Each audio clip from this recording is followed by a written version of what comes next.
Everybody, my guest today on the Phillip Jordan Podcast is Jay Stevens. You can check him out on Locked On Buckeyes and the Jay Stevens Podcast. And Jay, I appreciate you taking the time. Phillip, happy to be back. Let's talk some ball.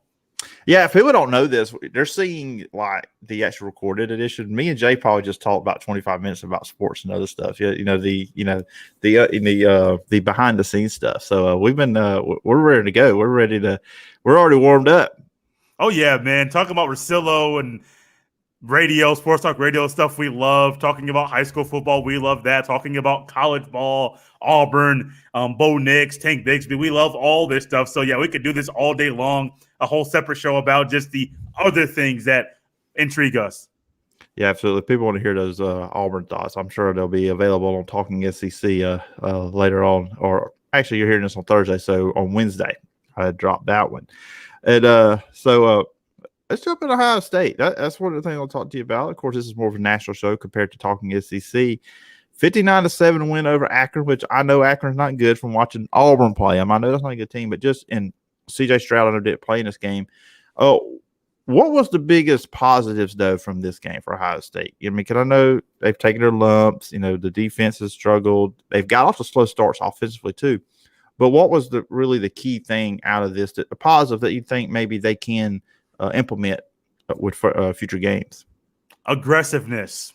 The defensive line has not been as aggressive as needed. They have not been as aggressive as they're coached to be. And I firmly believe that you can take that from this game. Someone recently was asking me about this game, actually, Phillip, and saying, what can you take away from the Akron game? Akron's a bad football team. Ohio State should win big. What can you take away? Well, there's how do they look? Do they take care of business? What kind of things are different in this game that you don't normally see? The one thing I haven't really seen consistently, haven't really seen it all season. We saw it all throughout the game.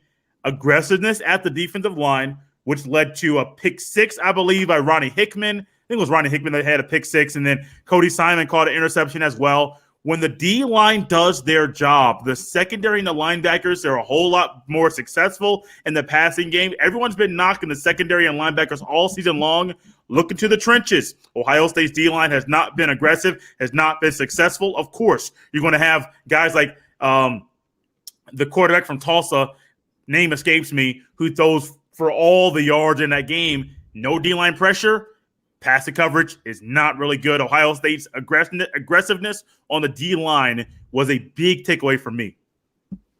Yeah, and that's what I've been, noticing with them is defensively. And, and look, this isn't fair to compare current guys to these guys, but, in the past, you're used to having one of the Bosa's or a Chase Young. Mm-hmm. So, I'm sure it's fair to say, you don't have that kind of level guy on this defense. So it has got to be a collective effort from that group. The thing about the Bosa thing and the Chase Young thing, I think people forget that you have to have the others. Yeah. There's always a guy on the other side of the line because Ohio State's running a 4-3. They're not running the other guy on the defensive end. It's not a linebacker. It's a hand on the ground, 3-point stance defensive end. Occasionally 2-point stance, but that's not really Ohio State's bread and butter or a move that they make quite often. And so you need to have a guy on the other side. I think what we're finding right now is the leadership, as far as Zach Harrison and Tyreek Smith, they need to step up. They're being pushed by true freshmen, Jack Sawyer and JT Tuimoloau, that are pushing them every single day. We're also going to find that if Ohio State's D-line is not successful, you're going to get a youth movement on the if the experienced guys aren't successful, you're going to get a youth movement on the defensive line. Tylek Williams has had sacks in back-to-back games. I think he had 2 or 3 in the game on Saturday. True freshman. I think he's like 315 pounds. Came into camp at like 340. Got the COVID weight, and it got that off of him down to 315. I hope he holds that 315 because that man can move holding that much weight. The Bosa, the Chase Young thing, that's true. But Ohio State is having the other guys currently – they're not stepping up. The younger guys are going to be doing that. And I don't really think I don't put much stock in not having the Bosas and the Youngs. I think you really need to have a well-rounded machine, well-rounded group. And Ohio State's guys have not played well-rounded. I think we're going to see a defensive end or two, maybe two, emerge over the next few games. And, of course, as I mentioned, C.J. Stroud did not play in this game. Now, I would guess if this was a let's just call it what it is, a better opponent than Akron, he probably plays, right? He's probably in the game. But it was a good opportunity to get the, Kyle McCord some play. I see got stats right here: 13 of 18, 319, 2 touchdowns, 1 interception.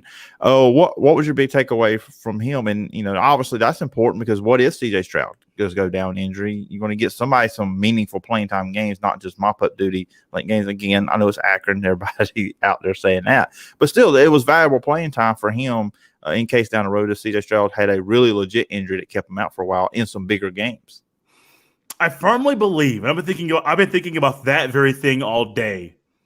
If Ohio State had a better opponent, let's just say it was a Rutgers, let's just say it was a Maryland, let's say it was a Tulsa, they're running a 3-3-5 defense, which is tricky for anybody to go up against. Experienced quarterback or inexperienced quarterback, does not matter. That 3-3-5 front produces and brings so many different looks and confusions to the quarterback. I firmly think that if Kyle McCord had those numbers in one half and 2 drives, he might compete and might push CJ Stroud to be QB1. I think McCord has the better arm. I think we saw that once he gets into a rhythm, things start to move, things start to flow. He starts knocking down solid throws consistently. I still think CJ Stroud is QB1 at Ohio State. I don't think he's healthy. I think his health is a big concern right now. I think Ohio State was playing him while he was hurt, which is why we saw the Tulsa game. A lot of the play calling was because he was hurt, not just because the running game was working, but because Stroud was hurt. They had to find a way to move the ball, and they didn't want to pull him in that game. Kyle McCord, if Ohio State needs to start him and put him in, I'm comfortable with it. The thing I think people will look over, Jack Miller III is going to be a really, really, really good candidate at Ohio State to push these guys to get better. I don't think he's the best quarterback between the 3 of them, but he's really, really good. And at some point, if he stays or if he transfers, I understand it. Whatever. If it happens, it happens. He's going to make some team out there really, really happy that he's their signal caller down the road. Yeah, Ohio State's got a quarterback problem, having too many of them that's wanting to play, I think, right now. So, I mean, you would think just, with everything going on there, the way college football is now, you just got to assume 1 or 2 of these guys probably down the road is going to hit the portal. Yeah, I do. I had a thought. Someone, actually, listener of Locked On Buckeyes, made a comment about Quinn Ewers, the gentleman that reclassified and skipped his senior year of high school to go to Ohio State in marks of possibly making $1 million in endorsement money, which he's done that. Maybe not so far, but he's made a lot of money contracts-wise with these companies that he signed deals with. And they made a comment saying maybe Quinn Ewers uses Ohio State to make some money initially and then transfers at the end of the season or because he knows he's not going to play. I think there's a lot to work with Quinn Ewers, but yes, there's a lot of talent at Ohio State. Quinn Ewers is a guy that I don't think is going to play. I know a lot of people listening will be like, I know that name. I know that guy. Yeah, he's still there. Probably won't play anytime soon. Probably won't play this year at all. Just the way that where he is and how he literally is the 4th best quarterback at Ohio State. That's how good the other guys ahead of him are. A lot of talent, a lot of it. I think Ryan Day is a good candidate, a good individual to evaluate said talent and to put the right guy on the field. Okay, before we move on to Ohio State, and this is more of an SEC Alabama question, but I just have to ask because you are the host of Locked On Buckeyes. What's been the conversation with Buckeye fans when it comes to former Ohio State wide receiver Jamison Williams? They're happy for him. Okay. They're really, really, really happy for him. I think some are a little – you want to get those fans that are like, why didn't we keep him? Why didn't we keep him? It's like I look at it like this. Now, a lot of fans are happy. A lot of fans are happy that he's having that success. I think he had 2 kickoff returns or – 2 returns the other day for a touchdown. I'm happy for him. Very similar to the Joe Burrow situation at LSU. Buckeye fans love Joe Burrow. Very similar thing. You do get some of those guys that are like, well, man, he wasn't good enough to play at Ohio State. I firmly believe that if he was at Ohio State, he would play. He would challenge Jackson Smith and Jigba for that slot role. He just plays a bigger role at Alabama, and he has a chance to win a national championship. So if you can have a bigger role on a better team, why not go there and do it? The rules allow you to leave, so go ahead and do that. I'm happy for him. I really firmly am happy for him. And if there's a matchup in the playoffs, it'll be very, very interesting to see what kind of tricks he tries to give Nick Saban about Ryan Day's offense. So that leads me to the next topic here. And that's the Big Ten as a whole, but that is still Ohio State. I'm staying with when you look at the conference, and I know you look at they've got maybe some competitors in Iowa and Penn State. But in your mind, is it still Ohio State's conference to win or lose? Should they still be looked at as the favorite? Yes. But it all depends on this is coming after 4 games. Ohio State is 3-1, 1 loss against Oregon. Didn't really look as dominant as they should have against Tulsa. Didn't look dominant at all against Tulsa. You get a 41-20 final score. He said, Ohio State dominated. Go watch the tape. My eyeballs tell me Ohio State did not dominate, and they struggled against the Tulsa Golden Hurricanes. This all, to me, kind of goes, how do they look against Rutgers, who was giving everybody fits, almost beat the Wolverines over the weekend? And how do they look against Maryland, who I believe has the best quarterback in the Big Ten? Talia Tagovailoa, Tua's little brother, is the real deal. I think they have the best quarterback in the Big Ten football conference. Over the next 2 weeks, you're going to find out a lot about Ohio State.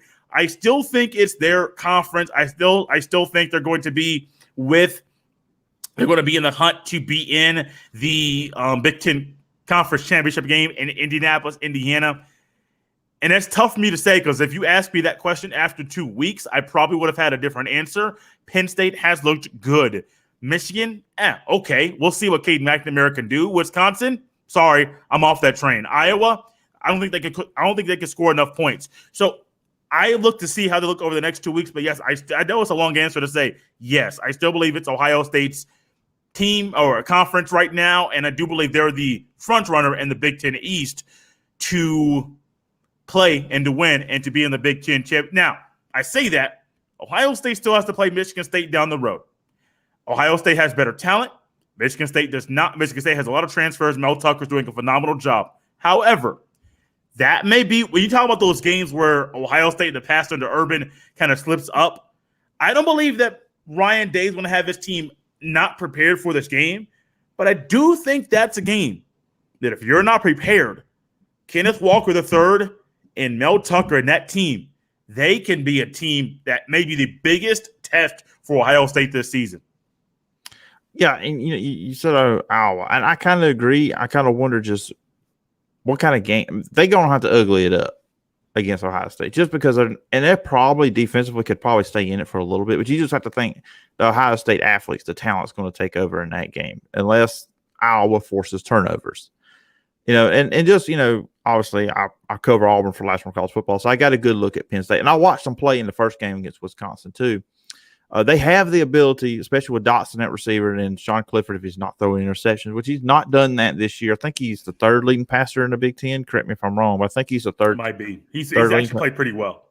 So they feel like they have offensive firepower, but I look at them too as well. Auburn ran on them. I mean, due to Mike Bobo, they didn't run enough.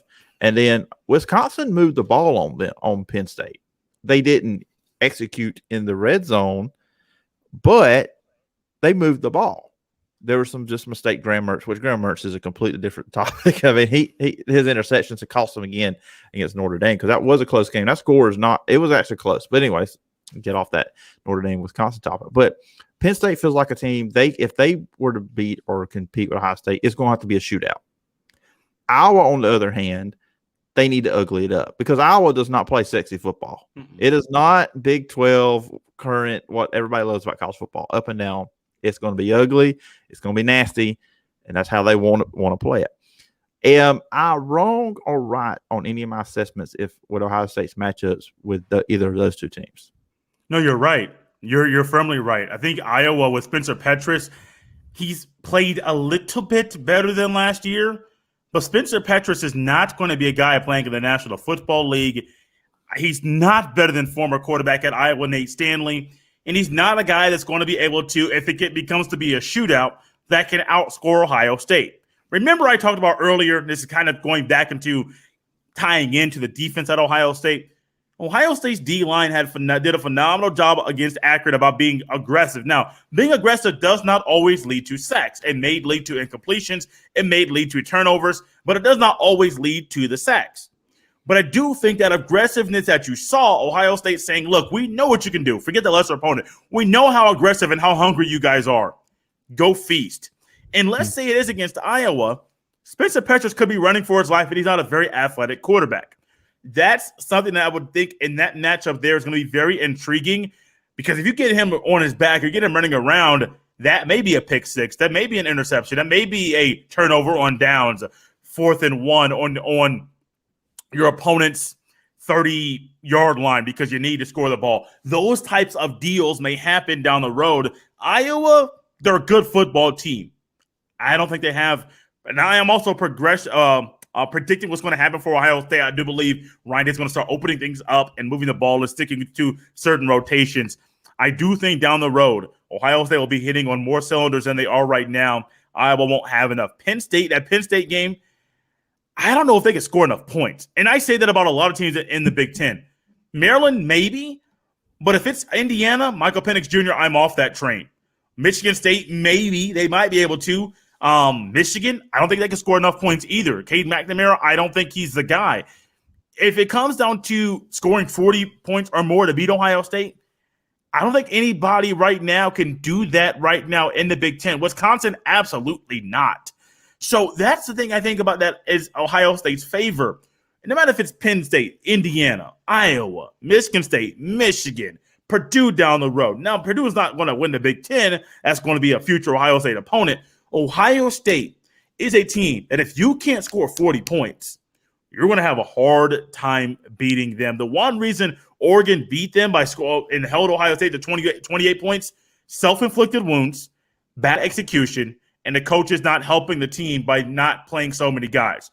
If they executed a little bit better, Ohio State was going to score 40 points and would have won that game, and nobody would be talking about how bad the defense looked in a win like that. So, yeah, I know it's another long answer, but I don't think anybody can score with Ohio State, and that aids them right now. I do think Ohio State is the best team in the Big Ten to make the playoff right now. And then that kind of moves on to the college football world as a whole. And I know you're a guy, not just Big Ten, not just in the Buckeyes, but you love college football as a whole. And look, this is going to come off as a guy that lives in the South that's biased. I think Alabama and Georgia are the best two teams in the country right now. That's just where I'm at it. For me, when I look around the country, I see who's number 3. Oregon, Iowa, obviously Clemson, the ACC, they're done. I mean, with Clemson getting their second loss and then North Carolina getting another loss, there's no one in that conference that's going to be there. Who knows what's going to happen in Oklahoma? I feel like Spencer Rattler is going to lose them a game at some point. It feels like that's going to happen. And this is the idiot everybody's looking at talking right now or hearing talking that predicted Oklahoma to win the national championship and Spencer Rattler was going to win the Heisman Trophy. So that's not looking good for me too. I think Oregon, like I said, is a good team. It's just, and it looks like you're really keyed up, ready to go at this. I can tell. Everybody that's listening, I'm looking at Jay right now. He really looks like he's got a thought after what I just said. The biased SEC guy over here. When you look at it, if Alabama and Georgia are not the best team, what are your thoughts just at the top of college football right now, and who are those teams that we could see in the playoff? Let me pull up the AP poll really quickly because I don't even just give a little insight about how I view college football. I'm the same way. I don't care about polls. I think polls are stupid. Polls are talking points. I don't put much stock into the polls at all. Only poll that I care about is the one at the end of the season that says who's in the playoff. That's it. That's all I care about. Not end of the season, but end of the regular season. That's all I care about. So, no, I did have a thought in my head. I, too, Phillip, forget the SEC bias. Let's just talk about college football as a whole. I also believe Alabama and Georgia are the two best teams in college football. On the contrary, I did not pick Oklahoma to win the national championship. I was going with the Georgia Bulldogs. I was talking to an Ohio State beat writer, I want to say before the season, and he said, I don't know if JT Daniels can win the national championship. And I said, in college football, I don't think you need, in certain years, a world beater, a first-round talent to win a national championship. It's happened before. It'll happen again. Yes, you got this string of the Trevor Lawrences, Tua Tagovailoas.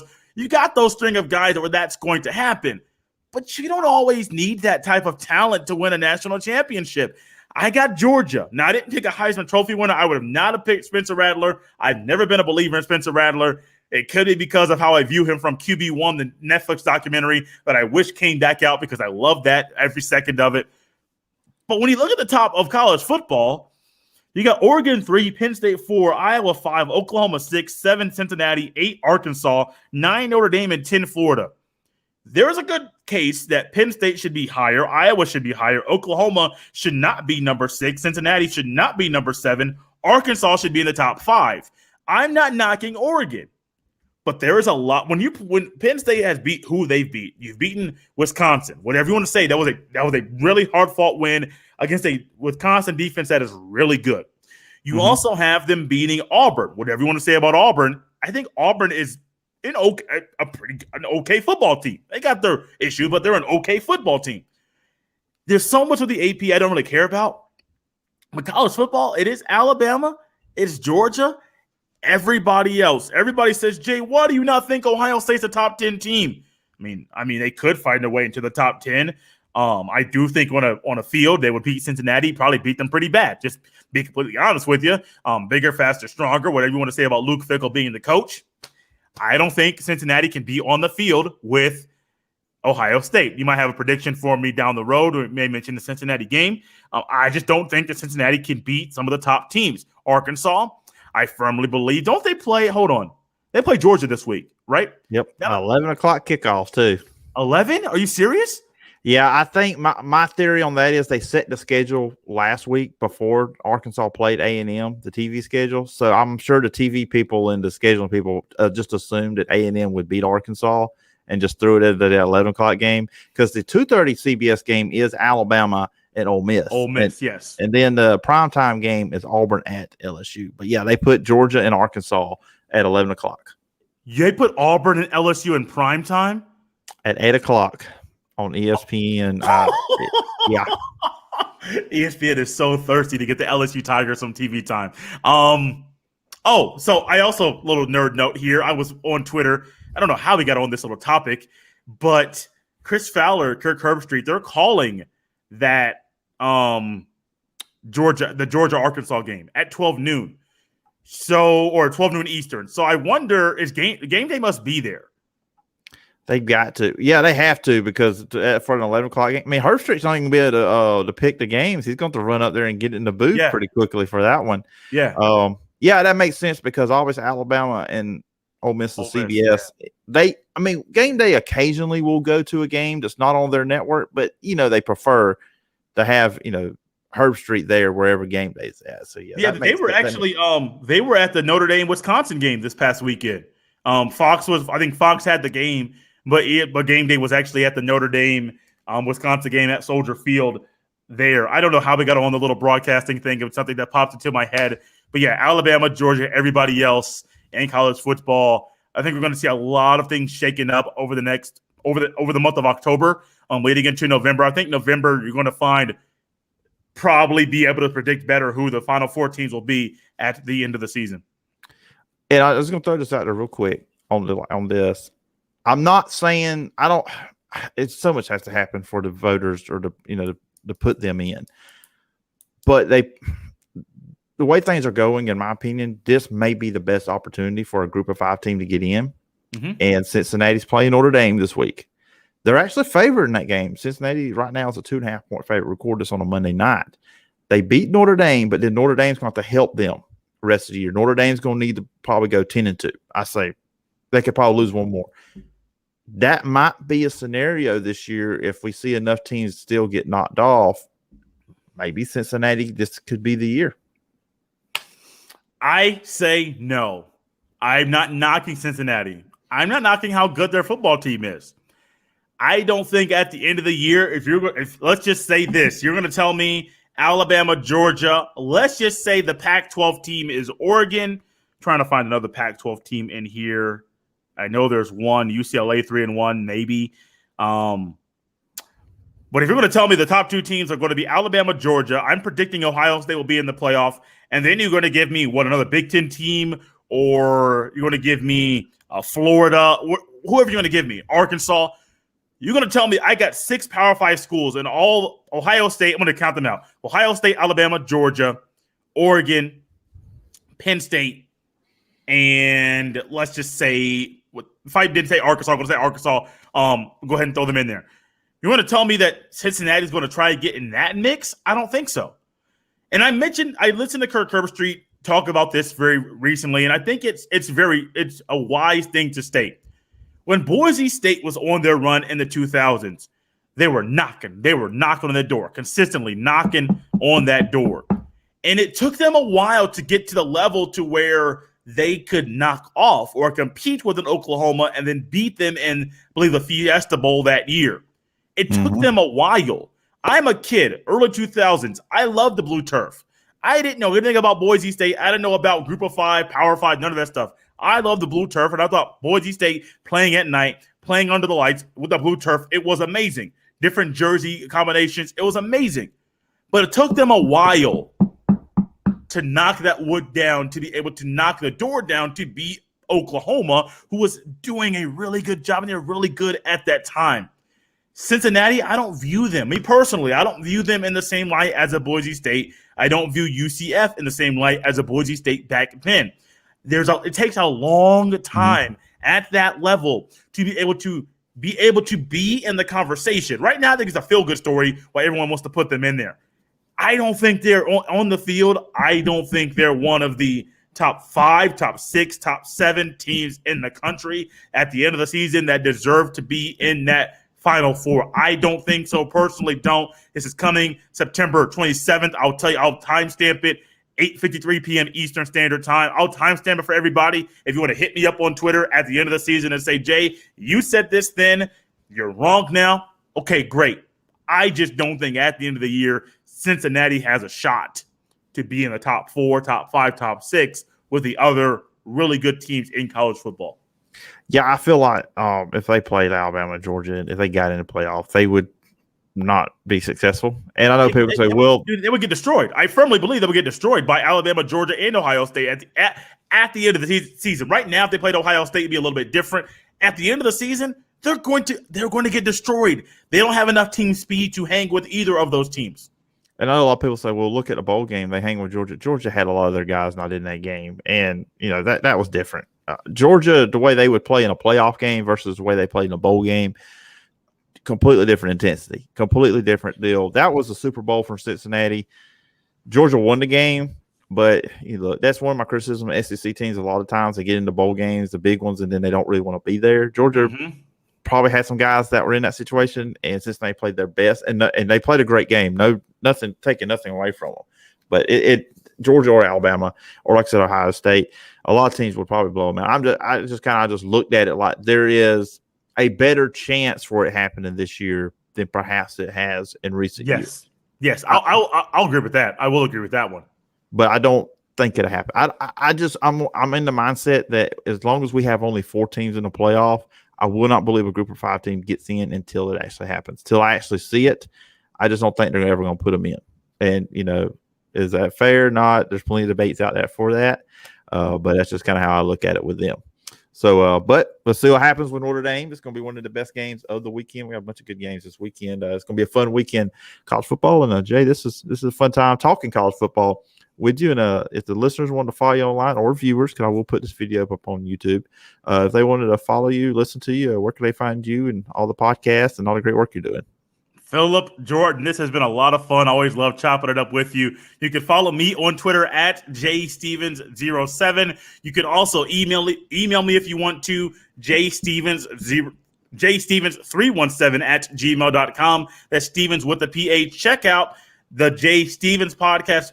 Going to once a week right now. Schedule's a little tight, going to once a week every single Monday. Coming with you on Thursday with my picks for the week. And then also Locked On Buckeyes, a part of the Locked On Podcast Network. That's coming. That's a Monday through Friday, 5-day-a-week show. There will be 3 live shows a week, every Tuesday, every Thursday on the YouTube, Locked On Buckeyes, and on my personal Twitter page.